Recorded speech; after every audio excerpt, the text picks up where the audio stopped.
لقد كان لكم في رسول الله أسوة حسنة لمن كان يرجو الله واليوم الآخر وذكر الله كثيرا. بسم الله الرحمن الرحيم. الحمد لله والصلاة والسلام على رسول الله. اللهم افتح لنا أبواب رحمتك وألحقنا بالصالحين. اللهم علمنا ما ينفعنا وانفعنا بما علمتنا وزدنا علما وفهما في الدين. اللهم اغفر لنا ولإخواننا الذين سبقونا بالإيمان ولا تجعل في قلوبنا غلا للذين آمنوا يا أرحم الراحمين. اللهم اجعلنا للمتقين إماما. خۆشەویستان لە بەرنامەی پێشەنگبوون لەگەڵتانین کە تاکو ئێستا کە 82 بەرنامەمان تەزیل کردێ لەسەر چۆنیەتی دەتوانین کەسێکی پێشەنگ خاوەپێیان و خاوەندی دروست بکەین. وەکو بەرنامەکەمان باسی بنچینە و بنەمای دروستکردنی کەسێکی پێشەنگ، یان موسڵمانێکی پێشەنگ، یان موەسسەسێکی پێشەنگ، یان دەوڵەتێکی پێشەنگ،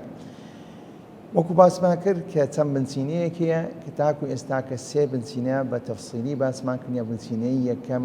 کە بنچینەی بەهایەکانە کە بەهایەکانی گرنجدام بە بەهای ئیمانی، هەروەها بەهای دەرونی، بەهای ڕەوشتی، بەهای ئەزمموی، بەهای بەخشین کەوان هەر یەکێکیان 25 بەرنامەوە لەسەر کردێ بە هەمویان. هەروە لە دوایەمیان هاتینە سەر کە بنچینەی پلاندانان کە بوار کە بەرنامەوە لەسەر کردووە، ئەنجامەکان، پلەبەندی، هاوسەنجی، ڕۆشنبیری و سامان، ئەوەش نزیکەی 25 بەرنامەوە لەسەر کردیە. هەروە لە پاشەوەی هاتینە سەر بنچینەی سێیەم یان بنەمای سێیەم پەیوەندیەکان کە پێویستە کەسی پێشەنگ لە ڕووی پەیوەندیەکان بزوانی چۆن پەیوەندیەکانی خۆی بەهێز دەکا و چۆن پەیوەندیەکانی خۆڕێک دێخە. یەکەمیان باسی پەیوەندیەکانی خودی خۆت لەگەر خۆت، ئەوەش چەند بە 5 بەرنامەمان لەسەر کرد. هەروە چۆنیەتی لەگەر خەڵک 5 بەرنامەمان لەسەر کرد. خاوەندە سەڵات چۆن مامەڵەیان لەگە دەکەی، دۆستەکان، دوژمنەکانش ئەوانش هەمویان پێکڕانە کە پەیوەندیەکان 25 بەرنامەمان لەسەر کردووە. لە پاشەوەی هاتینە سەر لێ هاتوویەکان کە ئەلمەهارات کە پێویستە کەسی پێشەنگ مەهاراتی هەبی، کە بە کەم شت هاتین سەر مەهاراتی بەڕێوەبردنی خود کە ئەو کەسە کە لە ڕووی بەڕێوەبردنی خودی خۆی مەهاراتی هەبی. ئەویش 5 بەرنامەوە لەسەر کرد. لە پاشەوەی هاتینە سەر کە لێ هاتووی کارژێڕی کە بەرنامەی 81 و 82 باسی کە ئەوەمان کرد کە ئەوش 5 خاڵ باسمان کرد. گوتمان لێ هاتووی کارژێڕی کە ئەو لێ هاتوویەی کە باز دەکەین مەبەستمان کە لە ڕووی بەڕێوەبردنی کارژێڕی کە ڕووی پلاندانان، هەروە چۆن خاڵی دۆم ڕێخستن، خاڵی سێم پێشەوایەتیکردن چۆن دەکا، ئەڵقیادە لێ هاتووی بڕیاردان، ئێتیخاذ القەرار چۆن دەیکا، هەروە خشتەی کارکردن، جەدوەل الئەعمال چۆن جەدوەلێکی کار دادەنێ. وەکو دیار لە بەرنامەی 81 باسی پلانمان کردیە. هەروە لە پاشەوەی بەرنامەی 82 باسی ڕێخستمان کردیە کە ئەو بەرنامەی 83مینە کە دەین لەسەر پێشەوایەتی کە دیارە پێشەوایەتی کە خۆی لە خۆیدا قیادە بریتیلەوەی جوولانی خەڵک کە خەڵک دەتەوێت خەڵک بجوولێنی بۆ ئامانجێکی دیاریکراو، بۆ دیدێکی دیاریکراو کە ئەوە قیادە کەواتە دەبی قیادە توانەی جوولەی خەڵکی هەبی. کاتێک بە کەسێک دەڵێن پێشەوە یان بە کەسێک دەڵێن کەسێکی قیادی توانای جوولانی خەڵکی هەبی، بەڵام بۆچی؟ بۆ ئامانجێکی دیاریکراوە، بۆ دیدێکی دیاریکراوە. کەمە پێناسەیەکی سادە و ساکار دەتوانی زۆر بە ئاسانی کەسێکی قیادی لە کەسێکی غێر قیادی جودا بکەوە، چونکە ئێمە بەڕێوەبەرمان هەیە، هەروە کەسێکی قیادیمان هەیە. قیادی ئەو کەسێت توانای جوولانی خەڵکی هەیە، بەڵام بۆچی؟ بۆ ئامانجێکی دیاریکراوە، بۆ پەیامێک، بۆ دیدێکی گەورەدا وەکە کەواتە جوولانەوەی خەڵک بۆ ئامانجێکی دیاریکراوە کە پێی دەوترێت کە ئەوە کەواتە ئەو کەسە دەتوانی خەڵک بجوولێنی، هەروە خەڵک بجوولێنی بەرەوچی بەرەو ئاراستەیەکی دیاریکراوە، بەرەو ئامانجێکی دیاوە پێی دەڵێن کەسێکی قیادی. ئینجا ئامانجەکە ئامانجێکی هەڵەبی یا ئامانجێکی دروستبی، هەموو کەسە سیفەتی قیادیدا هەیە. وەکو دەبینی ئێستا کە گەر بێت و لە جیهاندا تەمەشا بکەین هەندێک دەوڵەت دە سیفەتی قیادیان هەیە، چونکە ئاڕاستی هەموو جیهان دەکەن بەرەو ئامانجێکی دیاریکراوە. بەڵام تۆ بتوانی ئەو ئامانجەش تۆش بتوانی لەم جۆرە کەسانە بی کە ئامانجەکەت دیاری کرد ئەو ئامانجەشی دەبی گشتی بی هەروەها جوولانێشی کە باسی جوولانەوەش دەکەین کە کەسێکی پێشەوە چەندەها مەهاڕەی دەبی چەندەها سیفەتی هەبی بۆیە دەرێن قیادە کە پێویستە چی تێدابی تەوجیه کردنی تێدابی هەروەها ئیدارەی فەریقی تێدابی کە دەرێن قیادە تەوجیهی تێدابی ئاڕاستەکردنی ئەو کەسانی تێدابی کە لەژێر کە بەڕێوەیان دەبا یان کە پێشەوایەتیان لە بۆ دەکا هەروەها بتوانانی ئیدارەی فەریقەکەش بکات بتوانانی بەڕێوەبەری فەریقەکەش بکات بۆیە ئەو کەسایی کە باسی قیادە دەکەین دەبی چەندەها سیفەتی ڕێکی هەبی سیفەتی بەهێزی هەبی بۆیە کە گرنگترینشت لە مەهاڕەی قیادی کە کەسێک دەڕێن ئەو کەسە کەسێکی قیادیە دەبی تحدید الهدف دەبی ئەو کەسە دەرێن کاکە تۆ پێشەوایەتی خەڵک دەکەین هەدەفت چییە ئامانجت چییە لەو جوولانەوەی خەڵک لەو ئاڕاستنەیکردنی خەڵک کەواتە ناکرێت کەسێک پێشەوایەتی خەڵک بکە کە ئامانجی نەبی بۆی پێغەمبەر صلی الله علیه وسلم قاتیەک بانجی خەڵکی دەکرد قولوا لا اله الا الله تفلحون کاتێک بانجی خەڵکی دەکرد دەی جوولاند و تحریشی دەکرد حملە بۆ دنیایە حتا تەمکین هەبی بە مسلمانان کە بتوانن بەهشتێک لەم دنیای دروست بکەن بخۆ هەروەها ئەم قیامەتەش کە دەچێن تفلحون چونکە مەسەلەی فەلاح قولوا لا اله الا الله تفلحون فەلاح پەیوەندی بە دنیاش هەیە کە سەرکەوتن و ڕووسپیەتی و ڕزگار بوون هەم لە دنیاش هەم لە قیامەتدا کەواتە لێرە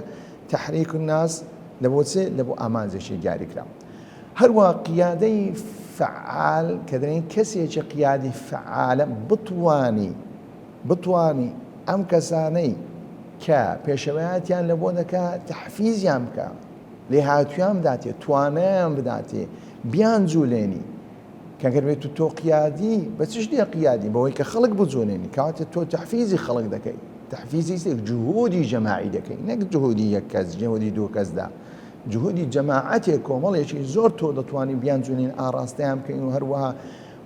جۆش و خۆشیان بدێ ئەم جۆش و خۆشە پێدەی قیادەت الفعالە دەبتە هۆی ئەوەی کە پێ دەڵێن کە تەحدیدی هەدەفت کردیە بەڵام تۆش دەی تەحفیزی جەماعەتی خۆت دەکەی اینجا گومان لەوەی دانیە کە کەسێک دەتوانی جۆش و خۆشی جەماوەری خۆ بکە دەبێ معریفەیەکی کاملیە بی زانیاریەکی کاملیە بی لە ڕووی ئێڵقا کەسێکی بەتوانە بی لە ڕووی سەدقەیەکیش دەواهوی کەسەکە باوەڕ پێکراو بی قیادە شتێکی ئاسان نییە بەڵام کەسێکی بەڕێوەبردن کەسێکە بەڕێوەی دەبێت ئەمرەکانی لە بۆ دێ تەوجیه دەکری ئەو تەوجیهانە دێزیە بەجێ دەکرێت ئەو بەڕێوەبەرە زۆربەی زۆری ئەو کارانی ئێستا کە خەڵک دەیکەن لە ئاستی بەڕێوەبردنە حتا ئەو کەسانی کە دەوڵەتەکانیش بەڕێوەدەن من دەوڵەتی قیادیمان نییە ئەو دەوڵەتانی ئێستاکە هەنەیە زۆربەی زۆر دەوڵەتی بەڕێوەبردنن بەڕێوەبردنی کارەکان بەڕێوە دەبن چونکە کەسێکی تر لەسەرەوەوان چیە ئاڕاستیان دەکات بەڵام قیادە ئەو کەسێک کە ئامانجەشی دیاریکراوی هەیە هەروەها دێ جۆش و خڕۆش دەداتە ئەتباعەکانی خۆی شوێنکەوتەکانی خۆی لە بۆ ئەو ئاڕاستی دیاریکراوە سێم خاڵ کە گرنگی پێشەوایەتی لەوەی دیاری دەکات چاندنی بەهایەکان بەڕاستی دەبی کەسی قیادی بەو شێوەی مەهاڕەی قیادی یان گرنگی قیادی پێشەوایەتی بە دیار دەکەوێت کە بەها لە ناو خەڵک دروست بکە بەها لە ناو جەماعەتی خۆی دروست بکە بەها لە ناو ئەو کەسانە دروست بکە بەها قیەم چونکە بەڕاستی ئامانج بەبێ قیەم نابی من ئامانجێکی دیاری کرامەوە لە ژیاندا باشە ئەو ئامانجە خزمەتی چ بە بەهایەک دەکات گەیشتنە بە چ بە بەهایەک چونکە ئەو دید و ئامانجە هەمووی خزمەتی بەهای دەکات بەهای ئینجا بەهایەکی ئەخلاقیە بەهایەکی ئیمانیە جاربێ بەهایەکی تیزاریە کۆمەڵە کەسێکدا بەهایەکی سڵتەوی و هەروەها کە بریتە لەوەی کە تۆ دەتوێت کۆنتۆڵی بەهایەکە بریتێت کە تەنها دەسەڵاتت هەبی ئەوش بەهایە بەڵام کە باسی بەها دەکەی ئەمە بەهایەکی ئەخلاقی باز دەکەین بەهایەکی ڕەوشتی بەرز باز دەکەین چونکە لەوانەیە کۆمەڵە کەسێکدا شتێکیان کردبێتە بەها کە بەهای خۆی کە نرخیان لە بۆ دانەبی ئامانجەکانیشیان لەسەر ئەو بەهایە دروستکردبی لە ئەسڵدا بەهایەکەیان غەڵەتە کەواتە ئامانجەکانی هەموو غەڵەت دەبی بۆیە دەبی ئینسان زۆر ئاگەی لەوەی بی ئایا ئەو شتانەی کە بە نرخە لەلای کە نایهەوێت سنوورەکە بەزێنی هەروە ئاراستەکانی خزمەتی هەموو لە بۆ ئەم شتێن ئەوە پێی دەوترێت بەها اینجا ئینسان تەماشای خۆی بکە ئایا چ شتێک خزمەت دەکات بەهای چ شتێک خزمەت دەکات کەواتە ئامانجەکانی هەموو دەستە ناو ئەو گیرفانەی ئەو بەهایە بۆیە کە قیادی گرنگی قیادەوەی کە غەڕسی قیەم بکە چاندنی بەهایەکان بکە هەروەها یەک لەو شتانە کە دەبتە هۆی ئەوەی کە ڕێخستن تەوازن دروست بکە لە دەسەڵاتدا چونکە قیادە دەتوانێت چونکە بەڕێوەبەر کە ئەگەر بێت و بۆ نمونە دەسەڵاتێک کەتە دەست کەسێک تەنها کەسەکە مەبەستی ئەو بۆ حکومەکان تەنها بریتیبی لەوەی مدیر بێ یەنها تەنها ئەمر دەکا هەروەها زەوابت دادنێ تەوجی تەنها لە بۆ ئەو ئەمران دادنێ ئەوە بەڕێوەبەرە بەڵام باسی کەسێکی قیادی دەکەی یعنی القیادە الحەکیمە یعنی قیادەیەکی دانا یعنی بتوانی ئامانجێکی جاریکرا بوو پێچی هەروەها لەسەر ئەساسی چێ لەسەر ئەساسی قەناعەتکردن لەسەر ئەساسی جوولەکردن لەسەر ئەساسی ئیشکردن بە تیمدا کە باش دەکەی تەقویم سڵتە چونکە ئەگەر بێت و ئەسڵتەة المطلقە کاتێ دەسەڵاتێکی ڕەهایە بۆ ئەو دەسەڵاتە ڕەهایە ئەگەر بێت و قیادی نەبوو بە شێوەیەکی ڕێکوپێک هاوسەنجی دروست نەکە دەبتە مدیرێکی تەنها ئەمرەکان جێبەجێ دەکەەوە تەنها ئەمر جێبەجێکردن دەبتە هۆی کەسێکی مستەبید دەبێتە کەسێکی مستەبید هەروەها پێنجەم خاڵ بۆی وە دەردەکەوی کە هەوڵ بدە باشترین چاکترینشی پێشکەش بکە هەروەها بەوە بەدێ دەکەوە قیادی کە نەتیجەکانی نەتیجەی چاک بن بەمەسمان نەتیجەی چاکە ئەعلا نەتائیج کە بەرزترین نەتیجە بەدەستبێنی ئینجا ئەو کەسە کە قیادی لەوەی دیار دەکە کە تەحدیدی هەدەفی کردی هەروەها جۆش خڕۆشی دەداتە زەماوەری خۆی هەروەها قیەم دروست دەکە هەروەها هاوسەنجی دەسەڵات دروست دەکا کە بە شێوەیەکی ڕێکوپێک لەگەر فەریقی خۆی گروپی خۆی کار دەکات لە پاش ئەوەی بۆ ئەوەیە کە باشترین نەتیجە بەدەستبێنی گرنگجەکە لێمە بە دیار دەکرد کە کەسی قیادی دەتوانی بەو شێوە کەمامەڵە بکە کەواتە چەند شتێکمان هەیە کە لە کەسی قیادیدا هەبی مەهارەی الحەسم توانای بەڕاستی لێهاتوویی یەکلایکردنەوە توانای یەکلایکردنەوەی بڕیارەکانی هەبی کە ئەوە شتێکی زۆر زۆر گرنگە هەروەها توانای داهێنانی هەبی توانای داهێنانی هەر یەک لەوانەش کە بابەتێکی گرنگە و دەتوانی ئەو ئینسانە توانای ئیبداعی هەبی فضولی هەبی هەروەها تەعاونی هەبی هەروەها کەسێکی کراوەها هەبی بەو کاتێک کە چەندەها صیفەتی لێ بۆ ئیبداعی هەبی هەروەها کەسێکی نەزیبی کەسێکی پاک بی کە ڕازگۆبی هەروەها کەسێک بی کە ئەسرارەکان کەتم بکە نهێنیەکان بشارێتەوە هەروەها هەست بە مەسئولیەت بکە هەروەها کەسێکی کە زانا و دانابی ئەوە پێی دەوترێت مەهارەی نەزاها کە ئەمین بی وی خۆی إن الله يأمركم أن تؤدوا الأمانات إلى أهلها باسی ئەمانەت دەکات ئەمین کە باسی ئەمێ ناصح ئەمین کە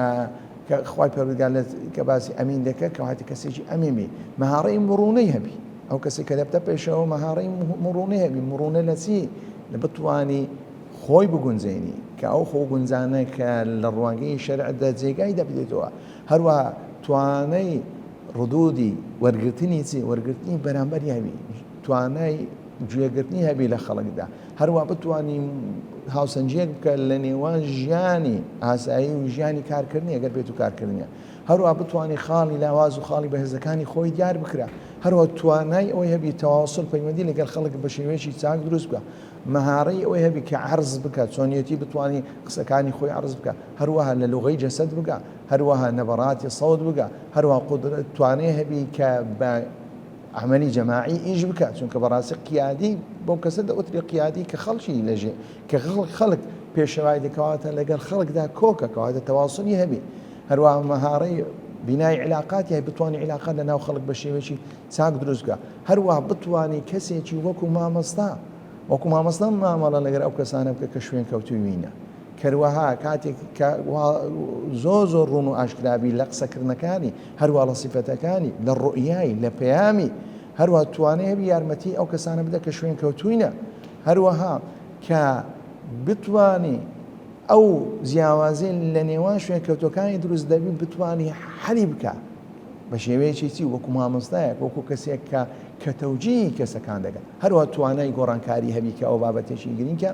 کە توانایبی گۆڕانکاری دروست بکەلەوەی چونکە تۆ ئامانجەکانت دادەنی چونکە کەسێک دەتوانی کە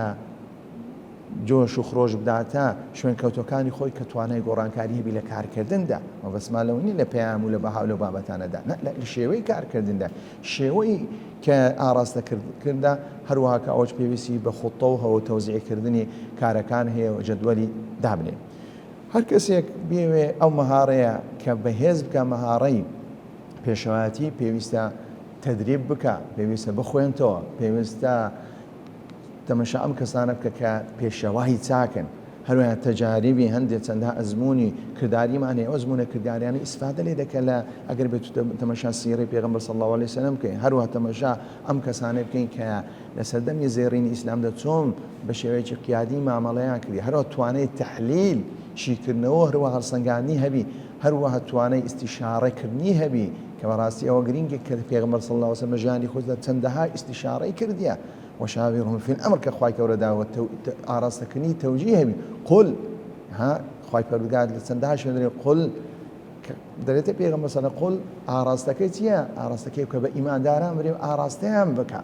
كواتا بيشواتي كبيويست كسي بيشان صفتي بيشواتي كني خلشي بي چونکە ئەو کار دەکەن لە بۆچی لە بۆ ئامانجێکی دیاریکرا لە بۆ بەهایشی دیاریکرا و کاتە ئەو کەسە پێشەنگا دەبی سیفەتی قیادەکە لەوێ و بەدیا دەکرێت بریتێ لەوەی کە لە جوڵاندنی خەڵک بۆ ئەو ئامانجە و بۆ ئەو بەهانەی کە پێشەنگ لەسەری کار دەکات. ئینشاءالله بەرنامەی داهاتوودا باسی خاڵی چوارەمیش دەکەین لە لێهاتووە کارژێریەکان كويش لها توي بالريادانا. وصلى الله على محمد وعلى آله وصحبه أجمعين.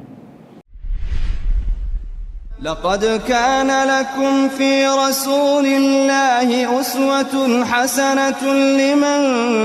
كان يرجو الله واليوم الآخر وذكر الله كثيرا.